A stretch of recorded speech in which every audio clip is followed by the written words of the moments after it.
വന്ദേ മാതരത്തിന് എന്താണ് കുഴപ്പം? ഇത് മുഴുവനായി പാടണോ അതല്ല ആദ്യത്തെ 2 സ്റ്റാൻസ മാത്രം പാടിയാൽ മതിയോ? ഈ വിവാദങ്ങളുടെ യാഥാർത്ഥ്യം എന്താണെന്ന് നമുക്ക് നോക്കാം. 1875 ബങ്കിം ചന്ദ്ര ചാറ്റർജി വന്ദേ മാതരം എഴുതിയപ്പോൾ ആദ്യത്തെ 2 സ്റ്റാൻസ മാത്രമാണ് എഴുതിയത്.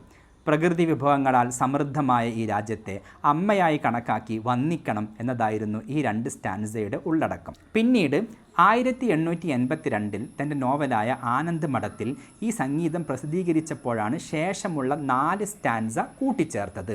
ഹിന്ദു ദൈവങ്ങളായ ദുർഗയെയും ലക്ഷ്മിയെയും പ്രകീർത്തിക്കുന്ന വചനങ്ങൾ ഈ 4 സ്റ്റാൻസയിലുണ്ട്.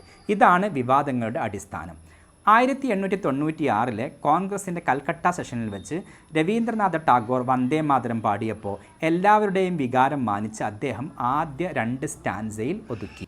പിന്നീട് 1937 വന്ദേ മാതരം മുഴുവനായി പാടണോ അതല്ല 2 സ്റ്റാൻസ മാത്രം പാടിയാൽ മതിയോ എന്ന ഡിസ്കഷൻ വരുന്നത്.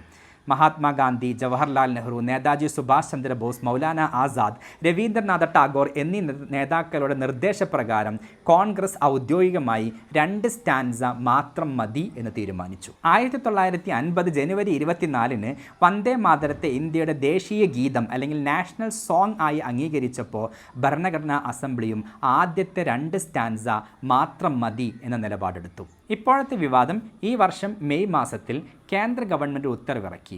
രാഷ്ട്രപതിയോ ഗവർണറോ പങ്കെടുക്കുന്ന ഗവൺമെൻറ് ഔദ്യോഗിക പരിപാടികൾ വന്ദേ മാതരത്തിൻ്റെ 6 സ്റ്റാൻസയും മുഴുവനായി പാടണമെന്നും ഇത് കേൾക്കുമ്പോൾ ബഹുമാനാർത്ഥം എല്ലാവരും എഴുന്നേറ്റ് നിൽക്കണം എന്നതുമായിരുന്നു ആ ഉത്തരവ്. നിങ്ങളുടെ അഭിപ്രായത്തിൽ കോൺഗ്രസിൻ്റെ 2 സ്റ്റാൻസ മാത്രം മതി എന്ന പഴയ നിലപാടാണോ അതല്ല മുഴുവനായും പാടണമെന്ന ഇപ്പോഴത്തെ ഗവൺമെൻറ് നിലപാടാണോ ശരി?